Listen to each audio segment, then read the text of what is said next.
ಮಾರ್ರೆ, ನನಗೊಂದು ಮಾತು ಕೊಟ್ಟಿದ್ದೀರಿ, ಅದು ಮಾತ್ರ ಮರೀಲಿಕ್ಕಿಲ್ಲ. ಅದೇ ಪರ್ಮಿಷನ್. ರೈತ ಬೆಳೆದ ಬೆಳೆಗೆ ರೈತನೇ ಬೆಲೆ ನಿಗದಿಪಡಿಸುವ ಅಧಿಕಾರ ಆ ಶಾಸನ ಜಾರಿಗೆ ಬರಬೇಕು. ಅದಕ್ಕಾಗಿ ನಾನು ಇಂದಿನಿಂದಲೇ ಹೋರಾಟ ಆರಂಭ ಮಾಡ್ತೀನಿ.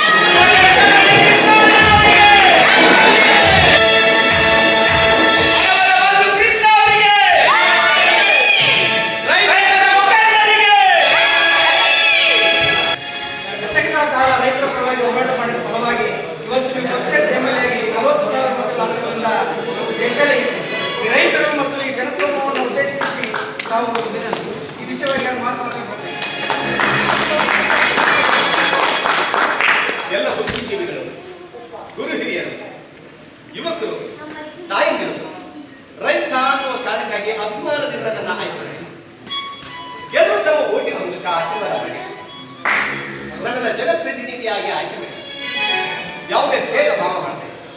ಎಲ್ಲರೂ ಕೆಲಸನ ನನ್ನ ತಲೆ ಮೇಲೆ ಹೊತ್ಕೊಂಡು ಮಾಡ್ತೀನಿ ಅಂತ ನಾನು ನಂಬಿದ ಭೂಮಿ ತಾಯಿ ಮೇಲೆ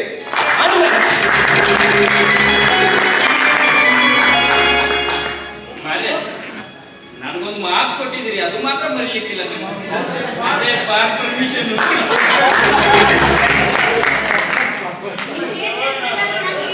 ಅದೇ ಅನ್ಕೊಂಡಿದ್ದೆ ಮಾರ್ರೆ, ಹಿಂಗಾತ ಬರ್ತೀಯ ಅನ್ಕೊಂಡಿದ್ದೆ.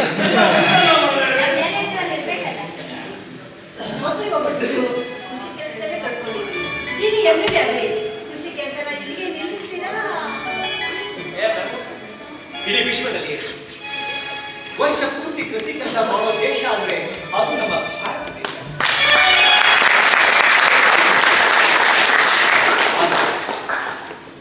ರೈತರು ಇಲ್ಲಿ ಕಡು ಕಷ್ಟದಲ್ಲಿ ಬೇಯ್ತಾ ಇದ್ದಾರೆ, ಸಾಯ್ತಾ ಇದ್ದಾರೆ. ಇದಕ್ಕೆಲ್ಲ ಮೂಲ ಕಾರಣ ಯಾರು? ನಾವೆಲ್ಲ ಅನಕ್ಷರಸ್ಥ ರೈತ.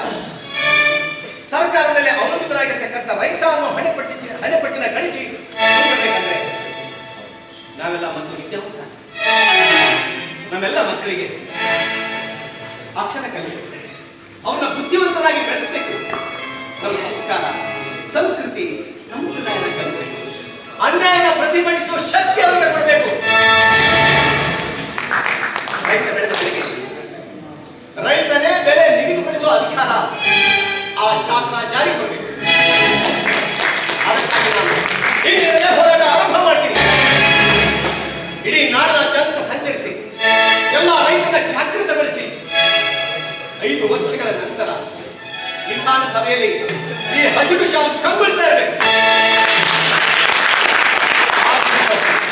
ರೈತನೇ ಈ ನಾಡಿನ ಮುಖ್ಯಮಂತ್ರಿ ಆಗಬೇಕು.